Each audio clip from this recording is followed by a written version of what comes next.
During the Vietnam War, the United States government feared that if Vietnam fell to communism, a domino effect would strike in Southeast Asia, causing more nations like Thailand, Malaysia, the Philippines, and even India to go communist.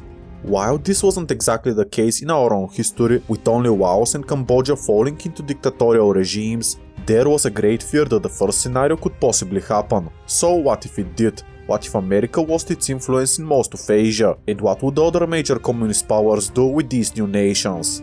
To start off with, the Vietnam War is not the easiest one to cover, as it was kind of all over the place. Much of it wasn't even fought in Vietnam, instead it was wars in Laos and Cambodia occurring as well. In fact, Laos was the most bombed country in the world, and this happened during the Vietnam War. The conflict also lasted for almost 20 years, so I would keep it really simple, as we would have other countries to cover. The United States of America historically held onto the war for a long time, eventually pulling out due to much of the populace not wanting to fight anymore. America also launched a secret war in Laos, trying to combat Vietnamese troop movements, with the CIA training thousands of Hmong soldiers, starting at the age of 10. These men were often given 3 days of training before they were sent to fight the North Vietnamese. This wasn't known for a long time until relatively recently, when the government came out and confessed to doing so. North Vietnam also invaded Laos in 1953 and again in 1960. Cambodia also suffered an invasion in 1966. By 1971, Cambodia was mostly overrun. These invasions were done to establish the infamous Ho Chi Minh Trail, which supplied their forces in South Vietnam and the front lines. So you can see why exactly the American government was worried about the domino effect. It seemed that it actually would happen. For example, this is a piece of propaganda from the Vietnam War. There were many like it, but I like this one. Now the changes we can make in this war would be massive, but very unrealistic. One of the first things that we can change is the Hmong in Laos. The Hmong were allied with the Americans and helped fight North Vietnam for years. If we get the communists to influence them first and give them a reason to support North Vietnam, Laos would most likely fall to communism right away, after the Vietnamese invasion of 1960. Of course, America would be trying to stop this, but now considering how they performed in Laos in our own timeline, this is very unrealistic that the CIA would be able to do much to stop them. Along with the possible Hmong guerrilla fighters in Laos during the invasion, America would eventually retreat to Thailand and Burma. Cambodia is also relatively easy to go communist. Most of it already fell to Pol Pot and his brutal dictatorship, with him gaining full control over the nation in 1976, ruling as dictator until 1979, where he was overthrown. Vietnam could occupy the nation and set up the People's Republic of Kampuchea, which was backed by them and the Soviet Union. The Khmer Republic and multiple other military groups that were actually supported by the United States of America would fight a brutal guerrilla war, and you're going to hear this term a lot in this video. I suggest that in the 1979 coup, Vietnam would be willing to negotiate with the Khmer Rouge, possibly after them killing Pol Pot. While unlikely, if we want the domino effect to actually take place and spread, we need to have Cambodia fall to communism. How exactly we get the Khmer Rouge under control doesn't really matter, we just can't have them fight their war for years. I would propose this: the Khmer Rouge would still get to be the military and act rather independently at wartime, obeying orders from their leaders of the People's Republic of Kampuchea. Some reforms and laws would be passed as well as to appease the Khmer Rouge. On a quick side note, China launched an invasion of Vietnam in 1979 in response to their invasion of Cambodia. This is due to how Vietnam overthrew the Chinese-backed Khmer Rouge and replaced it with a loyalist to themselves. With these negotiations taking place, China would still get involved, but as a mediator. This ensures that Vietnam and the rest of the communist Southeast Asia would eventually fall into the Chinese sphere of influence. Would this actually work in reality? Well, probably not, but this video's topic is also increasingly difficult to have to happen realistically, so we're going to have to take some unrealistic steps as to achieve the narrative of the scenario. Now let us rewind a bit to the fall of Laos. With this disaster, the United States of America would mostly have to come out about what they were doing in the country, which they historically didn't do until much later, after the fall of communism. Now I think that this would trigger a wave of anti-war protests and could cause many problems for the American war machine. I personally think that America would be forced to leave Vietnam much earlier. I would have America be completely out by 1970, which would mean that Saigon would probably fall by 1973, if we follow our historic timeline. In all reality, it may be fall faster, with as early as 1972 being a possibility. This may also speed up the events in Cambodia by a few years, but even so, it would result in the same outcome that we discussed previously, just a bit earlier. For simplicity's sake, I would say that by 1975, Indochina is in the firm hands of communism. Taiwan would obviously be the next target in everyone's eyes. During the time of the Vietnam War in our own timeline, Taiwan was slowly transitioning to a limited civilian government instead of a military dictatorship. This historically happened in 1973 and would end up in a massive protest by farmers and students, which were over living wages and taxes. Historically, many of these protests had been already going on before 1973, but they would surge in popularity and climax in 1974 in this alternate universe. Historically, in 1973, 7,000 farmers gave up their Thai identification cards and set up the Farmers Federation of Taiwan as a sort of independent country. They then gave the government some demands, which were solely accepted. Many of the Farmers Federation of Taiwan leaders ended up getting assassinated as well as around this time. Turning back the clock slightly, in 1965, the Communist Party of Taiwan began their own guerrilla warfare, mainly in the north.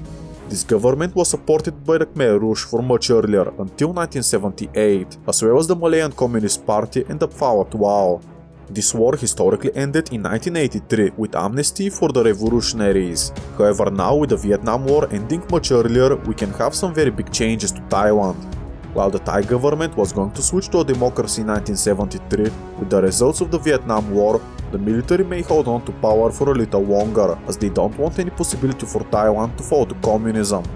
I assume that this would cause an outrage with the people, as they basically have to abandon their democratization reforms at the last minute. This would make the farmers much more angry and the communists much more popular, as they would promise reforms to the bad economic system. With support from Vietnam, Khmer Rouge and Pathet Lao, the communists in Taiwan would start to spread out, taking more of the country. America wouldn't be having any of this. Secret aid would be sent to Taiwan in hopes to restrain communism, but these efforts would be minuscule compared to what they could have physically given, and even what the communist opposition would give to their puppet state. The American population would still be very opposed to intervening in the region, so no ground troops would be sent. Only weapons and a few minor officers to train troops would be sent. Malaysia would also back Taiwan, as the Malayan Communist Party would be helping the Thai communists, so Malaysia and Taiwan are basically in the same sinking boat together. This alternate Thai Civil War would drag on, and with much less American support as well as with much more communist support, the Civil War would end before 1983 and result in a communist victory. I think that the war would basically end up with the fall of Bangkok to communist forces. Some guerrilla warfare would still occur, but only in the far reaches of the country. Malaysia would be next on the chopping block. During the Thai Civil War, we could see something like the invasion of Laos occurring during the conflict. The Malayan Communist Party would also be fighting a guerrilla war in Malaysia at this time, causing further damage in the country. I expect that the Malay Peninsula would fall to communism, along possibly with Singapore being occupied by the communists. This would be an outrage to many foreign nations, with nations like the United Kingdom getting involved. I think that in Sarawak, the Malaysian government would manage to crush the communist insurgency, but after a long stalemate and brutal conflicts, the Malay Peninsula would fall to communism, with Singapore and the surrounding area being given either to an international zone or an independent state, which would be done as to not antagonize the West any more than the communists already have. As a result of this alternate Malaysian Civil War, Malaysia would be split in two after the war, with a situation like North and South Korea occurring. We would have Communist West Malaysia and Democratic East Malaysia. From here we can go two ways, either Burma would fall next to communism or the Philippines would. I think that Burma is more likely, but the Philippines would also be a major target, as it would put the South China Sea into firm hands of the communists and weaken American influence in the region greatly. However, America would do everything in their power to make sure that this doesn't happen. I would go over to Burma as it's easier and more likely to happen. By the end of the Thai Civil War and the Malayan crisis, I think that the year would be around 1980. Again, it's impossible to predict the exact year, so we're going to be vague on dates here. Now the Communist Party of Burma had already been fighting for communism since 1948, and by 1980 in our own timeline they had started to decline. This is due to a few major factors, such as the internal strife and decline of the aid from the Chinese. However, now with Southeast Asia going to communism much sooner, China would be more inclined to invest further into the Communist Party of Burma. So I would expect an invasion of Myanmar. Since the invasion of Malaya occurred during the Thai Civil War, India would most likely not allow this and intervene diplomatically. After a few months and the capture of the Burmese Panhandle, India would most likely begin an invasion of Burma or support a rival faction. America would most likely support India however they can, but not directly. It's hard to imagine an end for this war, as Burma had been in and out of a civil war for almost 80 years, with no major victor coming out on top. Of course, for this scenario the communists are going to win, that goes without saying, as this completes the narrative of the video, but we need to find a good reason why. One major thing we need to make sure is that Ne Win does not come to power, as he is very isolationist and would create for a more boring scenario. How I achieve this I think is very simple. We can just have China support another sub-faction of the Communist Party of Burma, or just kill Ne Win. The former is probably the best option. To the west, India would be flooding troops into Burma, which would be very opposed to the nation's populace. However, with foreign aid, India would continue their attacks through the rough jungles that they had just defended from the Japanese 40 years ago. Needless to say that this war is incredibly difficult to simulate. It would also drag on possibly for a long time. So when I say that a certain side wins this civil war, I mean that they will have taken the majority control of the country and are most likely still fighting guerrillas.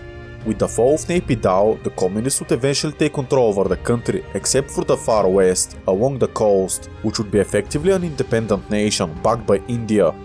At this point, America would implement a policy of containment in Southeast Asia, swearing that they wouldn't let any more nations fall to communism, going against the anti-war views of their people. Or perhaps the American population would start supporting the war efforts more, unlike our own history. I expect that the pro-war movement may surge in popularity in America, as the people would see exactly what peace got them, which is millions more enemies and lost allies. American ties with India would only deepen, and the CIA would start to get incredibly active in the region. Their main goal would be to keep communism out of India, with their secondary goals such as sabotaging Indochina and Malaysia also taking place. This is what the ideology map mode would look like, and I must admit I haven't seen this much red since the 2008 recession, or the one in 2020, or Liberation Day. I think that you get the point, it's very red. From here we need to keep the domino effect going, as we have set up the communists in the region quite well, and according to the previously shown propaganda piece, India or Bangladesh would be the target next. Now I cannot stress enough how hard this would actually be to happen. How the government in India wouldn't be as popular as in our own timeline, it's also not so bad where the people would want to resort to communism. Sure, the communists would rise in popularity in India, but not enough to take complete control. Historically in Bangladesh, the Chinese supported those who wanted to stay united with Pakistan during their independence war, which actually made communism in the country less popular. So as a result of that, it's very hard for Bangladesh to also go this path as well. Well, how about we go to Indonesia and have them go communist instead? Again, this is more unlikely due to the fact that the Communist Party of Indonesia was effectively dismantled in 1965. Well, how about the Philippines? Well, it's also... What? Hold on. What do you mean it's actually possible? The Philippines are the most realistic next step for the communists. Doing a bit of 180 here, but hey, I'm trying my best. In the mid-1970s, the National People's Army, or simply NPA, controlled a large amount of the country. While they began to decline in popularity and influence in the 1980s, they remained a powerful force and are still technically fighting to this day.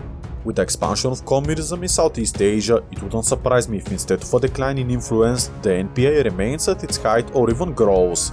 This would send America into a panic due to how vital the Philippines were considered to being linked to China in Asia.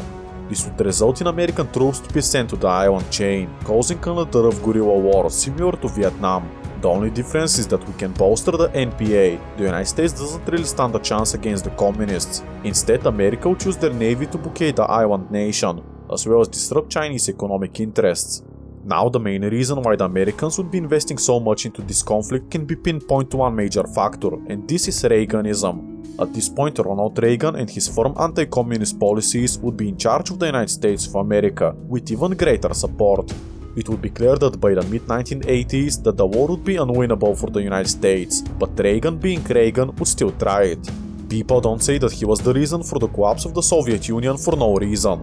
By the late 1980s, there would be no reason for America to continue fighting in the Philippines anymore. Eventually they would have to pull out, and the Philippines would also fall to communism a few months or weeks later.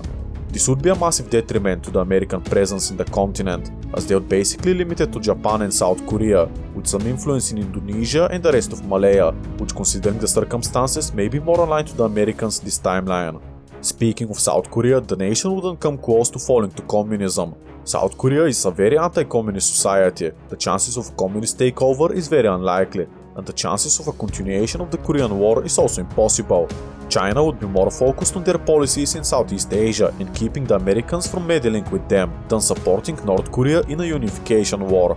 That being said, following the Philippine Civil War, the domino effect would effectively stop. Sure, communism would be much more popular in nations like India, Bangladesh, Pakistan and Japan, but a communist regime would never manage to take charge of said countries. Maybe Japan has a few communists in government, but they wouldn't manage to achieve much.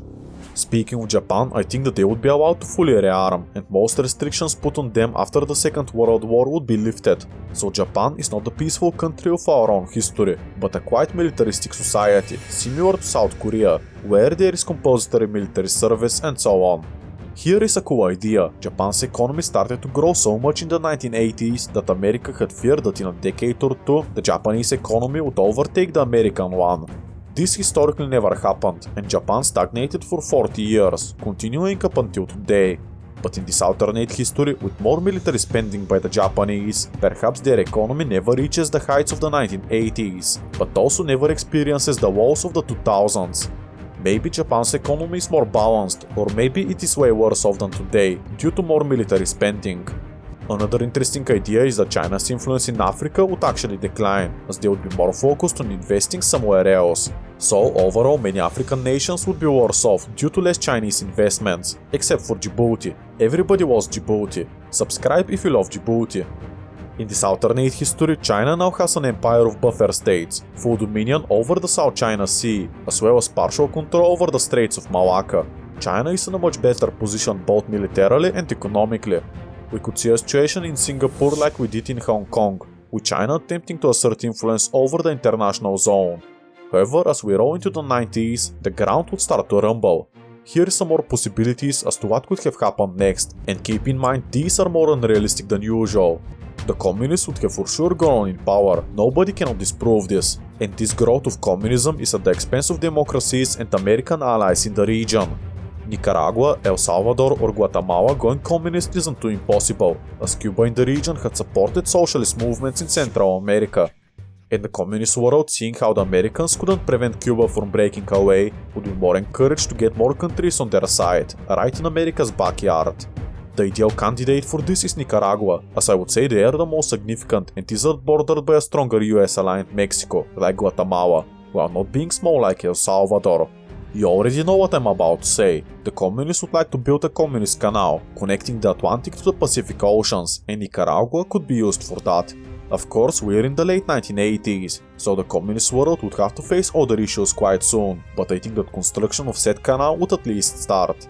Colombia would also see more insurgency, as the communists would start to grow their sphere in Latin America, so the Revolutionary Armed Forces of Colombia, also known as FARC, could cause more trouble. I think that there would be some instability in Latin America, but by this point America has their stuff together and wouldn't allow any more countries to fall to the enemy, which could also include Nicaragua, hence why I said it's unlikely. I mean, America overthrowing a government in Latin America for their own interests. Where have I seen that? So, in 1991, the Soviet Union would collapse. We haven't changed enough as to prevent this, but perhaps it is delayed slightly, into early 1992 instead of December 1991. The fact that China is doing better wouldn't help the Soviets due to the Sino-Soviet split, and the fact that it may cause their collapse even sooner due to the increased amount of competition and lack of Soviet influence in Southeast Asia. However, for simplicity's sake, I would have them collapse at around the same time as in our own history, as the arguments for them collapsing sooner or later are both valid. And everything in Europe would go exactly the same. But how does this affect China and their vassal states? Well, for years prior, China had been slowly shifting to a more market-focused economy, which they creatively called communism with Chinese characteristics. This is also known as bootleg capitalism. By now, it's impossible to say who's leading what countries, so it's hard to predict what nations may try to split away from the Chinese sphere, due to China's shifting views of communism.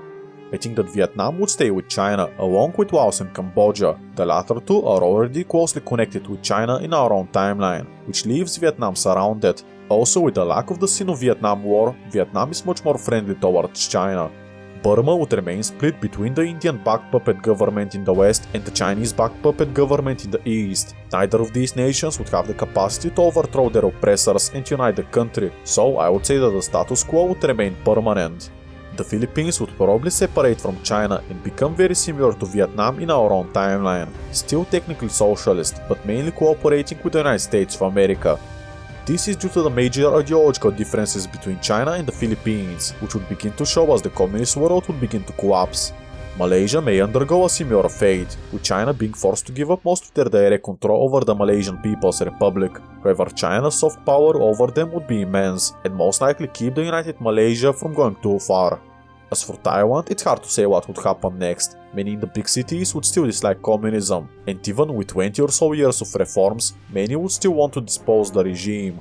With China busy holding their influence together, I think that Taiwan would break away from the Chinese sphere and possibly after a brief conflict attempt to grow closer to India and the United States, either becoming a socialist nation like the Philippines or becoming a full-fledged democracy. Either way, I think that they most likely spirit away from China. Now, despite the fact that China has lost many of their buffer states, this doesn't mean that they're outrageously weak now. Actually, that's not the case. With the resources and influence of Southeast Asia under their direct control, for even that amount of time, the Chinese economy would still skyrocket. This could mean for the purpose of this video that even when the Soviet Union collapses, the Cold War might not really end. It would just be between China and the United States of America now. Remember that perhaps China is less strong due to them not exporting to the United States of America and getting rich of doing so, but we cannot ever know. Again, China is either very strong or weaker than historically, so who's to say? China will take their strengthened position and influence Central Asia, as well as Pakistan and Iran. In this alternate history, by the turn of the century, China is an even stronger powerhouse to be reckoned with, due to their economy being stronger, while most countries in the region are loyal to China, and as I predicted, the US allies of South Korea and Japan would be weaker, due to increased militarization efforts for decades already. With Russia slowly recovering and about to make some moves in Eastern Europe and the Caucasus, this world would get more dangerous than today. Pakistan and India have always had many conflicts throughout their history, not just recently. Perhaps with the Indian victory in the Kargil War, Pakistan is more closely aligned with China. The two countries have already been very close, but China also has direct conflicts with India regarding the Kashmir province, Arunachal Pradesh and their puppet governments in Burma, so Pakistan allying even more closely to China is a smart move for both countries, as to achieve their goals in the region at the expense of India. As I said earlier, China supported factions in Bangladesh that were pro-unification with Pakistan, so definitely China is on the good side with Pakistan. Here is another cool alternative. Pakistan wins the Kargil War of 1999. Historically, the Pakistanis had to pull out due to the international community putting pressure on them, with the US threatening sanctions over Pakistan. As a result, the already fragile Pakistani economy was weakened further, and the government didn't want to risk international isolation, so they gave up and let India have the victory.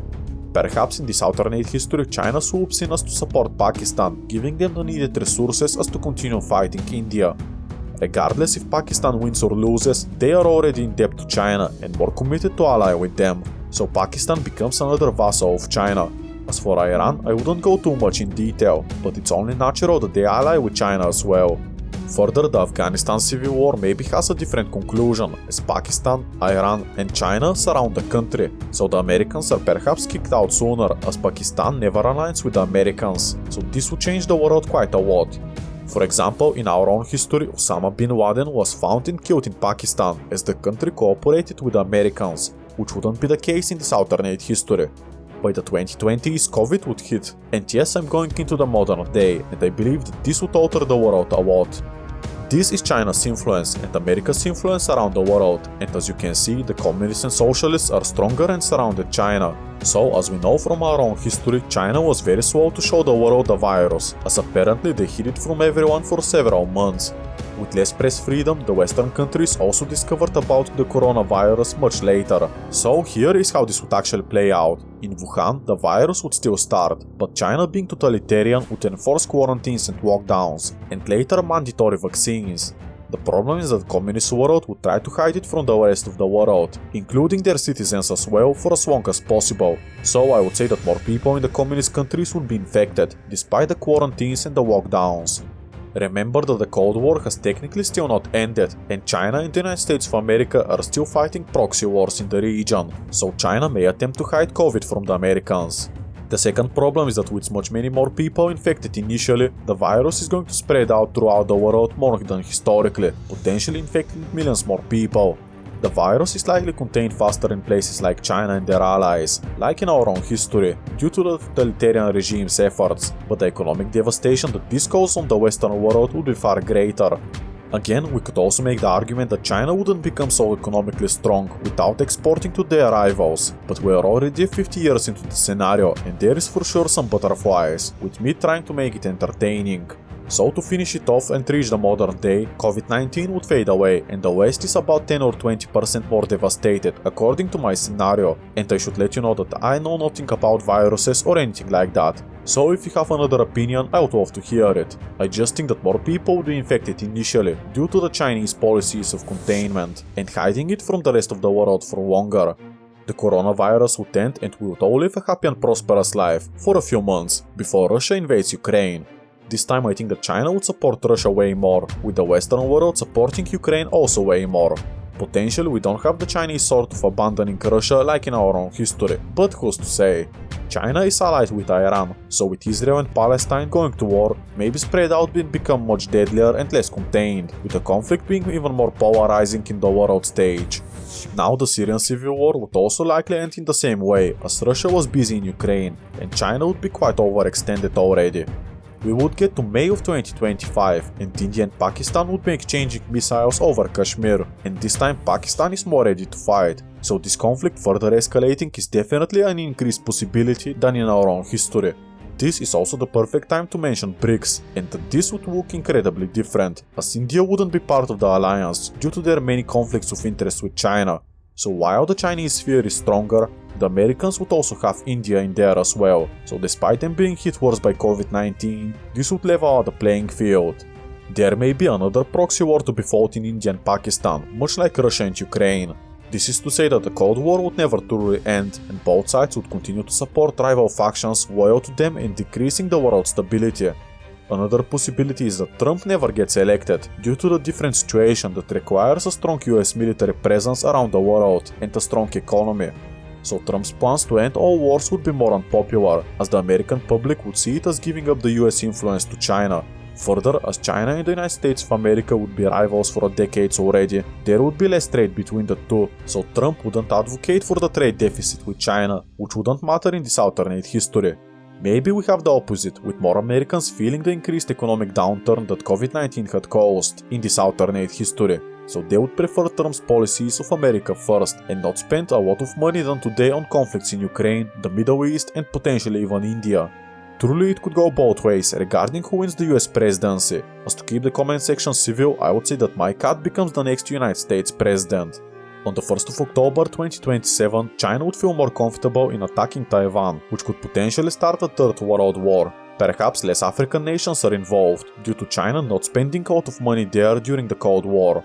Some countries there would say that they are aligned to China, but when the shots are fired, we can't ever know if they would join China or not. Perhaps these African countries that are already in debt to China would refuse to take part of the war, as if China is defeated then their debts would be practically erased. I took the narrative of the domino effect actually happening and extending it to the modern day and slightly into the future, so you shouldn't take this video too seriously at all, as it's not an accurate prediction, but I think that we can all agree that with much more countries going into the Chinese sphere, that the world today would be less stable one way or the other. This was just my interpretation. The domino theory was wrong in our own timeline, but in this one it reshaped the entire world. So if you like this video, make sure to check out this one called Project Direct World. Have a fantastic day and I hope to see you there. Goodbye.